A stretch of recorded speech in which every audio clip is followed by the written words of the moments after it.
बात 1962 के भारत चीन युद्ध के समय की है, जब चीन के साथ भारत कई मोर्चों पर जंग लड़ रहा था। उत्तराखंड में भी चीन सीमा से हमलों का खतरा मंडरा रहा था। ऐसे में सीमावर्ती इलाकों में सेना की तैनाती के अलावा कोई दूसरा विकल्प नहीं था। उत्तरकाशी जिले के दूरस्थ गांव जादूंग के लोगों में देशभक्ति का जज्बा था, लेकिन अपनी माटी से दूर होने का डर भी था।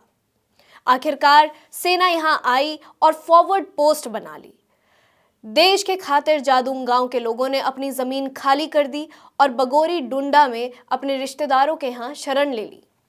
1962 से पहले जादूंग गांव में 30 परिवार निवास करते थे।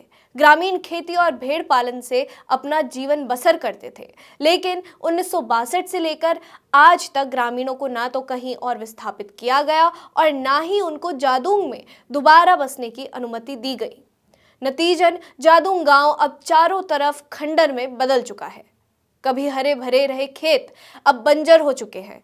तब से लेकर अब तक जादूंग गांव अपने आबाद होने का इंतजार कर रहा है। जादूंग गांव को वाइब्रेंट विलेज भी घोषित किया गया है, लेकिन गांव के लोगों के पुनर्वास की ओर कभी कदम उठाए नहीं गए। लेकिन हिमालय की खूबसूरत वादियों के बीच चीन सीमा से सटे जादूंग गांव की उम्मीदों को अब पंख लगते दिख रहे हैं। दरअसल उत्तराखंड सरकार ने यह फैसला लिया है कि जादूंग गांव में पर्यटन की गतिविधियां शुरू की जाएंगी।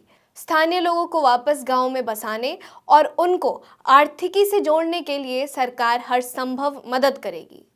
सरकार का पहला प्लान ये है कि जादूंग के मूल निवासियों के लिए यहां होम स्टे खोले जाएं।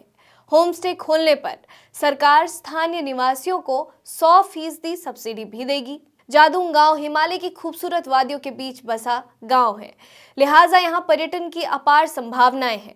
जादूंग और आसपास के क्षेत्र में हिमालय की बर्फीली चोटियों के लिए अलावा हाइकिंग, ट्रैकिंग, कैंपिंग और बर्ड वॉचिंग का जबरदस्त स्कोप है। यहाँ की साफ हवा और स्वच्छ पानी दुनिया भर के सैलानियों को अपनी तरफ खींच सकता है। जादूंग और निलांग गांव में खुशियां लौटाने की पहल 2018 में हुई थी, जब प्रधानमंत्री नरेंद्र मोदी हर्षिल दौरे पर आए थे। प्रधानमंत्री मोदी ने जादूंग और निलांग का हवाई सर्वे भी किया था। तब प्रधानमंत्री ने स्थानीय लोगों से बातचीत करते हुए भरोसा दिया था कि ग्रामीणों की दोबारा घर वापसी होगी। इसके बाद 2020 में राज्य सरकार ने भी जादूंग गांव में लोगों को फिर से बसाने की घोषणा की थी और अब धामी कैबिनेट के फैसले ने फिर से ग्रामीणों की उम्मीदें जगाई हैं। पर्यटन गतिविधियों के बाद जादूंग में कृषि, पशुपालन और व्यापारिक गतिविधियां भी शुरू की जाएंगी। अगर सरकार योजना के मुताबिक अपने प्लान को धरातल पर उतारती है तो निश्चित रूप से जादूंग गांव फिर से आबाद हो उठेगा। आज वीरान पड़ा ये गांव पर्यटकों से गुलजार हो जाएगा।